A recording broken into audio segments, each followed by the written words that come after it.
ಮತ್ತೊಂದು game changer boron, either it is game changer or silent killer.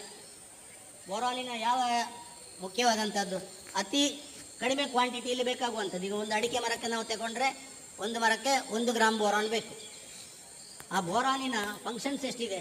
Nitrogen ಒಂದು 5-6 ಫಂಕ್ಷನಿಗೆ ಬೇಕಾದಿತ್ತು, ಫಾಸ್ಫರಸಿನ function ಒಂದು 4-5 ಇರ್ಬೋದು, ಪೊಟ್ಯಾಷಿಯಮಿನ ಫಂಕ್ಷನ್ ಒಂದು 5-6 ಇರ್ಬೋದು. ಬೋರಾನ್ನ ಫಂಕ್ಷನ್ ಒಂದು ಸಸ್ಯದಲ್ಲಿ 10 ರಿಂದ 12 ಕೆಲಸಗಳಿಗೆ ಬೋರಾನ್ ಬೇಕು. Cell wall architect, cell wall differentiation, cell differentiation, cell wall strength, cell architecture, sugar transport, pollen germination, pollen tube development, pollen viability, sugar transport, ಪ್ರತಿಯೊಂದಕ್ಕೂ ಕೂಡ ಬೋರಾನ್ ಬೇಕು. ಎಲ್ಲಿ ಬೋರಾನಿನ ಕೊರತೆ ಬಂತ ಅಲ್ಲಿಗೆ ಸ್ಟಕ್ ಆಗ್ತದೆ. ಸೊ ಆದರೆ ಸಮಸ್ಯೆ ಏನು, ಅದು ಜಾಸ್ತಿ ಆದರೂ ಕೂಡ ಅಷ್ಟೇ ಕಷ್ಟ. Either it is deficient or excess, ಎರಡರಲ್ಲಿ ಕೂಡ ಸೈಡ್ ಎಫೆಕ್ಟ್ ಬರ್ತದೆ. ಅದನ್ನು ಹೊಂದಿಸಿಕೊಂಡು ಹೋಗುವಂಥದ್ದು ದಟ್ ಈಸ್ ಆರ್ಟ್. ಈಗ ಹೇಳಿದ್ರಲ್ಲ, commercial farming, aggressive farming, subsistence farming. ಇನ್ನು ಮುಂದೆ ಬೇಕಾದದ್ದು ಸೈನ್ಸಿನ ಫೌಂಡೇಶನ್ನಲ್ಲಿ ಕನ್ಸೆಪ್ಟ್ ಫಾರ್ಮಿಂಗ್ ಇರಬೇಕು. ನಮ್ಮ ಬೆಳೆ, ನಮ್ಮ ಈ ಪರಿಸರ, ಈ ರೀತಿಯ ಅದರ ಪ್ರಾಯ, ಈ ವೆರೈಟಿ, ಅದರ ಉತ್ಪಾದನಾ ಕ್ಷಮತೆಗೆ ಇಂಥದ್ದೇ ಐಟಮ್ ಇಷ್ಟು ಬೇಕಾಗ್ತದೆ, ಅದನ್ನು ನಾವು ಹೇಗೆ ಹೊಂದಿಸಿಕೊಳ್ಳುವಂಥದ್ದು, ದಟ್ ಈಸ್ ಕನ್ಸೆಪ್ಚುಲೈಸ್ಡ್. ಕನ್ಸೆಪ್ಟ್ ಫಾರ್ಮಿಂಗ್ ಮಾತ್ರ ಅದನ್ನು ಹೊಂದಿಸಿಕೊಳ್ಳಲಿಕ್ಕೆ ಸಾಧ್ಯ ಆಗ್ತದೆ. ಇಲ್ಲಿ ನೋಡಿ ಅದರದು ಸ್ಟಿಗ್ಮಾ ಪ್ಯಾಪಿಲ್ಲಾ ಇದೆ, ಅಲ್ಲಿ ಪೋಲನ್ ಗ್ರೈನ್ ಇದೆ, ಅದರಲ್ಲಿ ಮೇಲಿನಿಂದ ಸಿಗ್ಮದ ಮೇಲೆ ಬಿದ್ದದ್ದು ಅದಕ್ಕೆ ಅಂಟಿಕೊಳ್ಳಬೇಕು. ಆಮೇಲೆ ಅದರಿಂದ ಪೋಲನ್ ಟ್ಯೂಬ್ ಎಲ್ಲ ಜರ್ಮಿನೇಟ್ ಆಗಬೇಕು, ಅದು ಡೆವಲಪ್ ಆಗಿ ಮುಂದೆ ಹೋಗಿ ಫರ್ಟಿಲೈಸೇಷನ್ ಆಗಬೇಕು.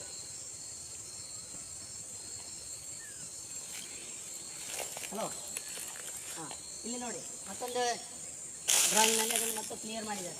ಎಲ್ಲಿ ಬೋರಾನ್ ಡೆಫಿಷಿಯನ್ಸಿ ಇದೆ, ಎಲ್ಲಿ ಪ್ರತ್ಯುತ್ಪಾದನಾ ಅಂಗಗಳಲ್ಲಿ, ಆವಾಗ ಅಲ್ಲಿ ಇಂಡೋಲೆಸಿಟಿಕ್ ಆ್ಯಸಿಡ್ ಆಕ್ಸಿಡೇಷನ್ ಜಾಸ್ತಿ ಆಗ್ತದೆ, ಆಕ್ಸಿಜನ್ನ ಪ್ರಮಾಣ ಕಡಿಮೆ ಆಗ್ತದೆ. ಅದರಿಂದಾಗಿ ಪೋಲನ್ ಗ್ರೈನ್ಸ್ ಜರ್ಮಿನೇಟರ್ ಆಗುವುದು ಕಡಿಮೆ ಆಗ್ತದೆ, ಪೋಲನ್ ವಯಬಿಲಿಟಿ ಕಡಿಮೆ ಆಗ್ತದೆ, ಪೋಲನ್ ಟ್ಯೂಬ್ ಡೆವಲಪ್ಮೆಂಟ್ ಕಡಿಮೆ ಆಗ್ತದೆ, ಕೊನೆಗೆ ಫರ್ಟಿಲೈಸೇಷನ್ ಕಡಿಮೆ ಆಗ್ತದೆ, ಇಳುವರಿ ಕಡಿಮೆ ಆಗ್ತದೆ. That is the straight effect of boron deficiency.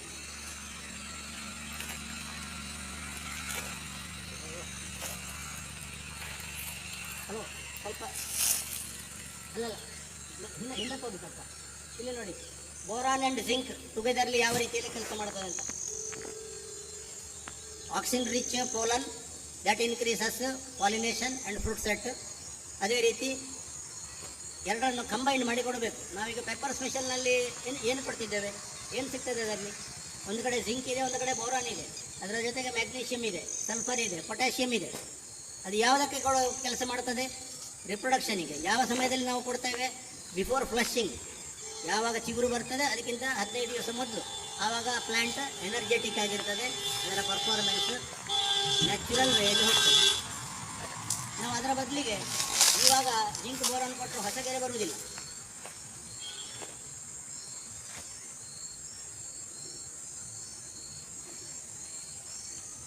So quantity, time, that is also important.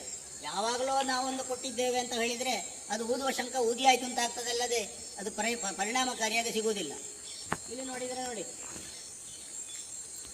6 ರಿಂದ 7 pH ಮಧ್ಯದಲ್ಲಿ ಇರುವಂತಹ pH ವ್ಯಾಲ್ಯೂ, ಅದರಲ್ಲಿ ಎಲ್ಲ ನ್ಯೂಟ್ರಿಯೆಂಟ್ಗಳು ಹೆಚ್ಚಿನ ಪ್ರಮಾಣದಲ್ಲಿ ಸಿಗ್ತದೆ.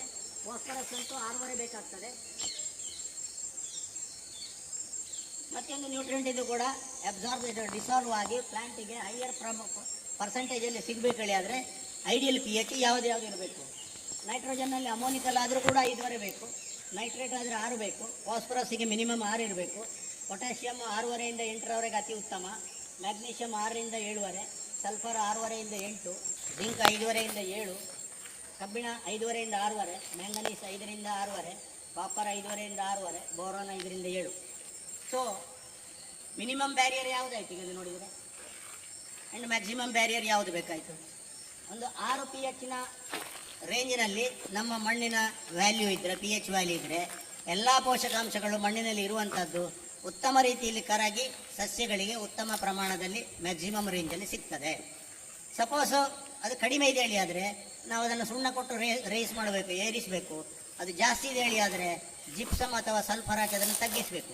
ಇದೇನಿದ್ರು ಕೂಡ ಟೆಂಪರರಿ. ಒಬ್ಬ ಬಿ ಪಿ ಪೇಷಂಟಿಗೆ ಬೆಳಿಗ್ಗೆ ಒಂದು ಟ್ಯಾಬ್ಲೆಟ್ ಕೊಡ್ತಾರೆ ಅವನ ಬಿ ಪಿ ಕಂಟ್ರೋಲ್ ಮಾಡಲಿಕ್ಕೆ ಅಂತ.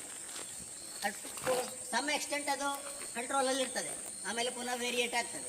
ಅದೇ ರೀತಿಯಲ್ಲಿ ಪಿ ಎಚ್ ಒಂದ್ಸಲ ನಾವು ಸುಣ್ಣ ಕೊಟ್ಟರೆ ಅದು ಪರ್ಮನೆಂಟ್ ಅಲ್ಲ, ಜಸ್ಟ್ 2-3 ಮಂತ್ಸ್ವರೆಗೆ ಅದರದ್ದು ಇಫೆಕ್ಟ್ ಇರ್ತದೆ, ಆಮೇಲೆ ಪುನಃ ಪಿ ಎಚ್ ವ್ಯಾಲ್ಯೂ ನಾರ್ಮಲ್ಸಿಗೆ ಬರ್ತದೆ.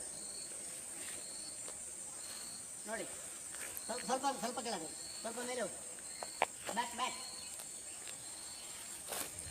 ಈ ನಮ್ಮ ಹುಳಿ ಮಣ್ಣಿನಲ್ಲಿ, ಅಸಿಡಿಕ್ ಸಾಯಿಲ್ನಲ್ಲಿ ಪಿ ಎಚ್ ಮೇಂಟೈನ್ ಮಾಡೋದು ಭಾಳ ಕಷ್ಟ. ಅದರಲ್ಲಿ ಯಾಕೆ ಕಷ್ಟ ಅಂದರೆ 6ರಿಂದ 6.5 ರೇಂಜಿನಲ್ಲಿದ್ದರೆ NPK ಸರಿಯಾಗಿ ಸಿಗ್ತದೆ, ಮೈಕ್ರೋನ್ಯೂಟ್ರಿಯೆಂಟ್ಗಳ ಸಾಲ್ಯುಬಿಲಿಟಿ ಅಂಡರ್ ಕಂಟ್ರೋಲಲ್ಲಿ ಇರ್ತದೆ. ಸಪೋಸ್ ಪಿ ಎಚ್ 6ರಿಂದ ಕಡಿಮೆ ಇದ್ದರೆ ಅಥವಾ 5ಕ್ಕೆ ಬಂತೊಳಿ ಆದರೆ ಹೆಡೇಕ್ ಜಾಸ್ತಿ ಆಗ್ತದೆ. ಬೇಕಾದಂಥ NPK ಮತ್ತು ಸೆಕೆಂಡರಿ ನ್ಯೂಟ್ರಿಯೆಂಟ್ಸ್ ಅದು ಕರಗುವುದು ಕಡಿಮೆ, ಸಿಗುವುದು ಕಡಿಮೆ. ಬೇಕಾದಂತಹ ಅತಿ ಅಲ್ಪ ಪ್ರಮಾಣದಲ್ಲಿ ಬೇಕಾಗುವಂತಹ ಮೈಕ್ರೋನ್ಯೂಟ್ರಿಯೆಂಟ್ ಅದರ ಕರಗುವಿಕೆ ಹೆಚ್ಚು, ಸಸ್ಯಗಳಿಗೆ ಸಿಗುವುದು ಜಾಸ್ತಿ, ಅಲ್ಲಿ ಪುನಃ ಪ್ಲಾಂಟಿಗೆ ಸ್ಟ್ರೆಸ್ ಕೊಡ್ತದೆ. ಅದರಲ್ಲಿ ಕೂಡ ಎಕ್ಸ್ಚೇಂಜಬಲ್ ಆಸಿಡಿಟಿ ಅಂತ ಬೇರೆಯೇ ಇದೆ.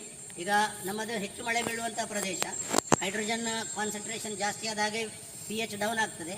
ಅದಲ್ಲದೆ ನಮ್ಮ ಮಣ್ಣು ಅದು parental rock granite, that is also acidic in nature.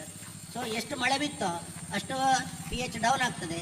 ಅದೊಂದು ಲೆವೆಲಿಗೆ ಬಂದಾಗ ಮಣ್ಣಿನಲ್ಲಿರುವಂಥ ಹೈಡ್ರೋಜನ್ನು ಮತ್ತು ಅಲ್ಯೂಮಿನಿಯಮ್ಮು ಅದು ಕಂಬೈನ್ ಆದರೆ ಮುಗೀತು. ಮತ್ತೆ ಅದಕ್ಕೆ ಎಕ್ಸ್ಚೇಂಜಬಲ್ ಆಸಿಡಿಟಿ ಹೇಳ್ತಾರೆ. ಅದಕ್ಕೆ ಬೇಕಾಗಿ ನಮ್ಮ ಮಣ್ಣಿನ ಪಿ ಎಚ್ 5ವರೆಗಿಂತ ಕೆಳಗೆ ಹೋಗಲೇಬಾರದಾಗಿ ನೋಡಿಕೊಳ್ಳುವಂಥದ್ದು ಅದು ನಮ್ಮ ಜಾಣತನ ಹೇಳಬೇಕಷ್ಟೆ. ಯಾಕಂದರೆ 5ವರೆಗಿಂತ ಕೆಳಗೆ ಹೋದರೆ at any time exchangeable acidity active ಆದರೆ ಮತ್ತೆ ಅದನ್ನು ಹ್ಯಾಂಡಲ್ ಮಾಡಲಿಕ್ಕೆ ಕಷ್ಟ ಆಗ್ತದೆ.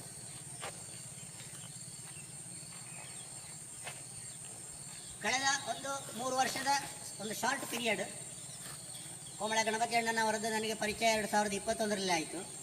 ಆ ನಂತರ ಅವರು ನನ್ನನ್ನು ಸ್ವಲ್ಪ ಮೋಟಿವೇಟ್ ಮಾಡಿದರು. ಇಲ್ಲಿ 22ರಲ್ಲಿ ಎಲೆ ಚುಕ್ಕಿರುವಾಗ ಗಂಭೀರವಾಗಿದ್ದಾಗ ನಾನು ನನ್ನ ಆ್ಯಕ್ಟಿವಿಟಿ ಶುರು ಮಾಡಿದ್ದೆ. 700 ಟೋಟಲ್ ಸಾಯಿಲ್ ಸ್ಯಾಂಪಲ್ಸ್ ನಾನು ಕೃಷಿಕರ ಕೈಯಿಂದ ಕೇಳಿ, ಫೋನ್ ಮಾಡಿ ಕೇಳಿ ಸಾಯಿಲ್ ಸ್ಯಾಂಪಲ್ಸ್ ತರಿಸಿ ನಮ್ಮ ಲ್ಯಾಬ್ನಲ್ಲಿ ನಾನು ಅದನ್ನು ಟೆಸ್ಟ್ ಮಾಡಿದ್ದೆ. ಒಂದು 10-50 ಟೆಸ್ಟ್ ಆದ ತಕ್ಷಣ ನಮ್ಮ ಕೆಮಿಸ್ಟ್ ಹೇಳಿದರು, ಸರ್ ಇನ್ನೂ ಸಾಕು ನಿಲ್ಲಿಸಿ ಬಿಡುವ ಅಂತ. ಯಾಕೆ ಕೇಳಿದೆ, ನಮಗೊಂದು ಲೆಂದಿಯಾಗಿ ಅದನ್ನು ಡೀಪಾಗಿ ಹೋಗಬೇಕು ಹೇಳ್ಕೊಂಡು. ಇಲ್ಲ, ನಮ್ಮ ಮಣ್ಣಿನಲ್ಲಿ ಅಲ್ಲಿ ಎಂಥದ್ದು ಇಲ್ಲ. ಒಂದು ಆಸಿಡಿಟಿ ಇದೆ, 2ನೇದಾಗಿ ಆರ್ಗ್ಯಾನಿಕ್ ಕಾರ್ಬನ್ ಕಡಿಮೆ, 3ನೇದಾಗಿ ಫಾಸ್ಫರಸ್ ಮತ್ತು ಕಾಪರ್ ಸಿಕ್ಕಾಪಟ್ಟೆ ಇದೆ. ಕಾಪರ್ ಅಂದರೆ ನಾವು ಮೈಲ್ ತೊತ್ತು ಬಿಡ್ತೇವೆ, it is quite natural. Phosphorus ಸಿಕ್ಕಾಪಟ್ಟೆ ಇದೆ. ಜಿಂಕ್ ಮಾಡ್ರೇಟ್ ಆಗಿದೆ ಮತ್ತು ಡೆಫಿಷಿಯೆಂಟ್ 50-50ಯಲ್ಲಿದೆ. ಬೋರಾನ್ ಕೂಡ 50-50 ರೇಂಜಲ್ಲಿದೆ. ಇನ್ನು ಸುಮ್ಮನೆ ಎಷ್ಟರಲ್ಲಿ ಟೆಸ್ಟ್ ಮಾಡೋದು ಇಲ್ಲ, ನಾವು ಕಂಟಿನ್ಯೂ ಮಾಡುವ. ನಮಗೆ ಬೇರೆ ಬೇರೆ ತಾಲೂಕು ವಹಿಸಬೇಕು ಡಾಟಾ, ಬೇರೆ ಬೇರೆ ಏರಿಯಾ ವಹಿಸಬೇಕು, ಕ್ರಾಪ್ ವಹಿಸಬೇಕು. ನಮ್ಮಲ್ಲಿ ಒಂದು ಡಾಟಾ ಇರ್ತದೆ ಅಂತ ಈ ಒಂದು 3 ವರ್ಷದಲ್ಲಿ 700 ಸಾಯಿಲ್ ಸ್ಯಾಂಪಲ್ಸ್ ನಾವು ಅನಲೈಸ್ ಮಾಡಿದ್ದಾಗಿತ್ತು. ಒಂದು ಸ್ಯಾಂಪಲ್ ಟೆಸ್ಟ್ ಮಾಡಲಿಕ್ಕೆ 2 ಡೇಸ್ ಬೇಕಾಗ್ತದೆ.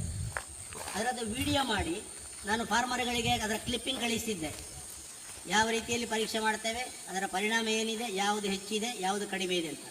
ಫಾಸ್ಫರಸ್ ಜಾಸ್ತಿ ಇದ್ದವರಲ್ಲಿ ನಾನು ರಿಕ್ವೆಸ್ಟ್ ಮಾಡಿಕೊಂಡೆ, ಕಡಿಮೆಯಲ್ಲಿ ಇನ್ನು 2 ವರ್ಷ ಕಾಲ ನೀವು ಯಾವುದೇ ರೂಪದಲ್ಲಿ ಫಾಸ್ಫೇಟಿಕ್ ಫರ್ಟಿಲೈಸರ್ ಉಪಯೋಗಿಸಬೇಡಿ ಅಂತ. ರಾಕ್ ಫಾಸ್ಫೇಟ್ ಇರ್ಬೋದು ಅಥವಾ ಕಾಂಪ್ಲೆಕ್ಸ್ ಫರ್ಟಿಲೈಸರ್ ಇರ್ಬೋದು. ಯಾಕಂದರೆ ಆಗ ಧರ್ಮರಾಜ್ ಸರ್ ಹೇಳಿದರು, ಕರೋಡು ನೋಡ್ಸ್, ಪಬ್ಲಿಕ್ ನೋಡ್ಸ್ ಅಡಿಕೆಯಲ್ಲಿ ನೀವೊಂದು ತೋಟವನ್ನು ಹೋಗಿ ನೋಡಿದರೆ ಗೊತ್ತಾಗ್ತದೆ. ಅದರಲ್ಲಿ ಒಂದು 500 ಅಡಿಕೆ ಮರ ಇದೆ 1 ಎಕರೆಯಲ್ಲಿ. ನಾಳೆ ಬೇಕಾದರೆ ನೀವು ಹೋಗಿ ಒಂದು ಅಬ್ಸರ್ವೇಷನ್ಗೆ ಅಥವಾ ಒಂದು ಸೆನ್ಸಸ್ ಶುರು ಮಾಡಿ, ಒಂದು ಕಾನಿಸ್ ಮಾಡಿ, ಈ ಒಂದು 500 ಮರಗಳಲ್ಲಿ ಎಷ್ಟು ಮರಗಳಲ್ಲಿ ಓರೆಗಂಟು ಇದೆ ಅಂತ. ಆ ಓರೆಗಂಟು ಶುರುವಾದದ್ದು ಎಲ್ಲಿಂದ ಅಂತ ನೋಡಿಕೊಳ್ಳಿ. ಕೆಳಗಿನಲ್ಲೇ ಇದೆಯಾ, ಮಧ್ಯದಿಂದಲೇ ಅಥವಾ ಕ್ರೌನ್ ಪೋರ್ಷನ್ನಲ್ಲಿ ಉಂಟಾ, ಎಲ್ಲಿ ಉಂಟು ಅಂತ. ಆಮೇಲೆ ನೀವು ನೆನಪಿಸಿಕೊಳ್ಳಿ, ಕಳೆದ 10 ವರ್ಷದಲ್ಲಿ ನೀವು ಎಷ್ಟು ಫಾಸ್ಫರಸ್ ಹಾಕಿದ್ದೀರಿ ಅಂತ. ಯಾಕಂದರೆ ಫಾಸ್ಫರಸ್ ಅಕ್ಯುಮುಲೇಟ್ ಆಯಿತು, ಜಿಂಕ್ ಹೀರಿಕೊಳ್ಳಿಲ್ಲ. ಜಿಂಕ್ ಸಿಗದಿದ್ದಾಗ ಕರೋಡ್ ನೋಡ್ಸ್ ಬಂತು, ಆಮೇಲೆ ಕ್ರೌನ್ ಬೆಂಡಿಂಗ್ ಆಯಿತು. ಸಮಸ್ಯೆ ಎಲ್ಲಿಗೆ ಬಂತು ಅಂದರೆ ಅಕಾಲಿಕವಾಗಿ ಆ ಮರ ಮುರಿದು ಬಿದ್ದರೆ, ಒಂದು 15 ವರ್ಷ ಪ್ರಾಯದ ಮರ ಮುರಿದು ಬಿದ್ದರೆ ಅದು ಯುವಕ ಮಗ ಸತ್ತಾಗೆ, ಪುತ್ರ ಶೋಕಂ ನಿರಂತರಂ ಹೇಳ್ತಾರಲ್ಲ, ಅದೇ ರೀತಿಯಲ್ಲಿ ಒಂದು 35 ವರ್ಷ ಪ್ರಾಯದ ಮಂಗಳಾದರ ಲೈಫ್ ಟೈಮ್ ಅಲ್ಲಿ ಆದರೆ ಆ ಮರ 15 ವರ್ಷದಲ್ಲಿ ಮುರಿದು ಬಿದ್ದರೆ ಅದರಿಂದ ಆಗುವಂಥ ಆರ್ಥಿಕ ಹಾನಿ ಎಷ್ಟು ಅಂತ ನೀವು ಕಲ್ಪಿಸಿಕೊಳ್ಳಿ. ನಾನು ಹೇಳಬೇಕೇಳಿಲ್ಲ. ಅದು ಯಾವುದರಿಂದಾಗಿ ಆಯಿತು, ಯಾಕಾಗಿ ಆಯಿತು? ಅಡಿಕೆ ಬೆಲೆ ಹೆಚ್ಚಿದ ಹಾಗೆ ಫರ್ಟಿಲೈಸರ್ ಹಾಕುವುದು ಜಾಸ್ತಿ ಆಗ್ತದೆ. ಅವರಷ್ಟು ಹಾಕಿದ್ರೆ ನಾನು ಅವರಿಗಿಂತ ಕಡಿಮೆ ಅಲ್ಲ, ಬೇಕಾದ್ರೆ 50 ಗ್ರಾಮ್ಸ್ ಜಾಸ್ತಿ ಆಗ್ತದೆ.